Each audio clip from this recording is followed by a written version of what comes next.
Bukod sa Negros Oriental, isinailalim na rin po sa Comelec Control ang bayan ng Libon sa lalawigan ng Albay dahil po yan sa insidente ng karahasan na naitala ng Philippine National Police. Tinututukan naman ng PNP ang sitwasyon sa Abra kung saan aabot sa higit sa 200 kandidato ang umatras na sa gaganaping halalan. Report mula kay Mar Gabriel. Eksakto isang linggo bago ang barangay at sangguniang kabataan eleksyon, itinurn over na ng security forces sa Commission on Elections ang mga tauhan na ide-deploy sa halalan. Kasama na rito ang 187,000 pulis, 117,000 sundalo at 30,000 Coast Guard personnel. Na-turn over na rin ng DepEd ang 475,000 mga guro na magsisilbi sa eleksyon. Lahat ng indikasyon ay nagsasabi na magiging maayos ang halalan sa Lunes. Sadya nga na nagiging maayos sa lahat ng sulok, kalye, kalsada ng buong bansa ang pangangampanya ng ating mga kandidato. We are setting a standard not only for today's election, but we are setting a standard for the election which is yet to come. Sa 2025 may election tayo, sa 2028 may election tayo, at sa mga susunod na panahon. Kung maaayos natin ngayon, bakit naman hindi ang mga susunod na halalan? Kasabay nito, inanunsyo ng Comelec na isinailalim na nila sa kanilang kontrol ang probinsya ng Negros Oriental at ang bayan ng Libon sa Albay dahil sa mga insidente ng karahasan. Dito po sa Libon, sa Albay, minarapat ng inyong Commission on Elections na ilagay siya sa Comelec Control base na rin sa rekomendasyon ng ating PNP, AFP, Coast Guard at ng Regional Comelec namin. Dahil nga sa pangyayari noong Agosto na kung saan may nagbuwis ng buhay na isang kandidatong barangay chairman at isang kagawad incumbent na isang linggo lang ang pagitan ng kanilang pagkamatay at dahil din sa presensya ng private armed groups.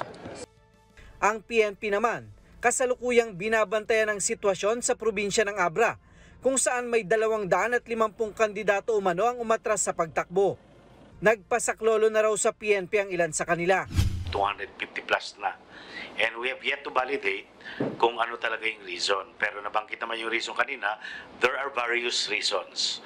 First, nagkaroon ng agreement between the elders or from among the elders for them to withdraw. Meron din yung baka kulang sila sa mga panggastos during the campaign period and they might be threatened. So these are the various reasons that has yet to be validated. The rule of law and of course yung ikon natin yung demokrasya.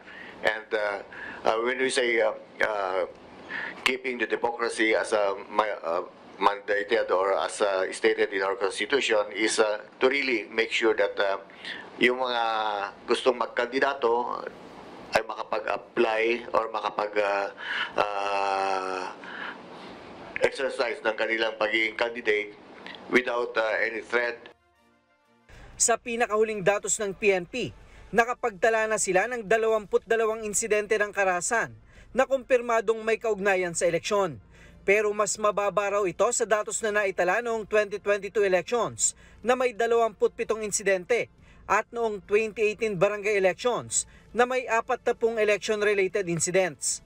To our assessment, it's a go-go for the PNP and the other agencies under the supervision of our Comelec chair. Everything is in order.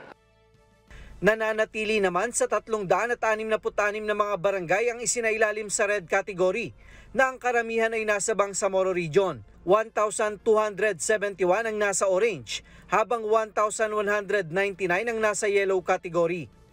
Mar Gabriel para sa Mata ng Agila. Matatag, matapang, matapat.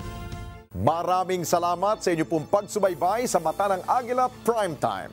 Para malaman ang matatag, matapang at matapat na mga balita, i-follow lamang at mag-subscribe sa @Net25 TV.